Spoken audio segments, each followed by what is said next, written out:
JBM Elurupadu సంఘటన పురస్కరించుని మాల మహానాడు పిలుపు మేరకు చెలో కలెక్టరేట్ కార్యక్రమాన్ని భగ్నం చేయడానికి ప్రభుత్వం ఎంత ప్రయత్నించినా మేము మాత్రం కలెక్టరేట్కి వెళ్ళి మా సంఘ నాయకులు కొంతమందితో కలిసి కలెక్టర్ గారికి ఒక విజ్ఞాన పత్రం ఇవ్వడం జరిగింది.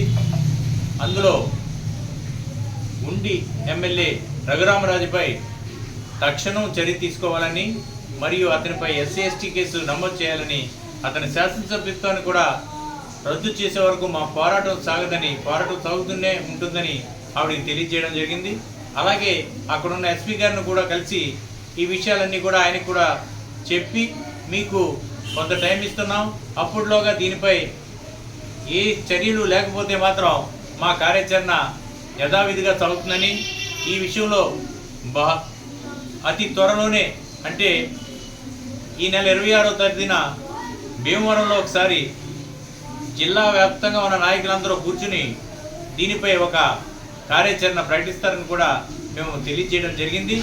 అలానే ఈ కార్యక్రమంలో భాగంగా రాష్ట్రంలోనూ మరియు తెలంగాణ రాష్ట్రంలో కూడా ప్రతి పోలీస్ స్టేషన్లో కూడా డాక్టర్ బిఆర్ అంబేద్కర్కి అవమానపరిచిన ఉండి ఎమ్మెల్యే త్రిపురార్ గారిపై ఎస్సీ ఎస్టీ కేసు నమోదు చేయాలని మేము విజ్ఞప్తి చేస్తున్నాం.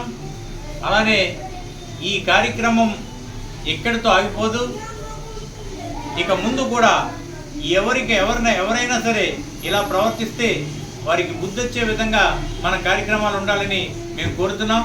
మరొక విషయం, ఈ రాష్ట్రంలో ప్రతి పార్టీ కూడా దళిత ఎమ్మెల్యేలకు ఒక విధంగాను వేరే ఎమ్మెల్యేలకు వేరే విధంగాను ప్రవర్తించడం జరుగుతుంది.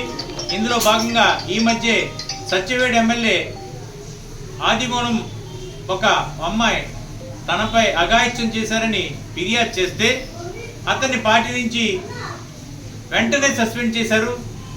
కానీ ఈరోజు ప్రపంచ మేధావి మనందరికీ ఆరాధ్యమైన డాక్టర్ బిఆర్ అంబేద్కర్కి అవమానపరిచిన ట్రిపులార్ను కానీ, అలాగే ఉమామహేశ్వరరావు గారు అనే ఒక డాక్టర్ని అతి దారుణంగా కొట్టిన ఇక్కడ స్థానిక ఎమ్మెల్యే పంతం నానాజీ గారికి కానీ ఇప్పటి వరకు కూడా ప్రభుత్వాల పరంగా చర్యలు తీసుకుపోవడం ఎంతవరకు సమంజసమని మేము ప్రశ్నిస్తున్నాం.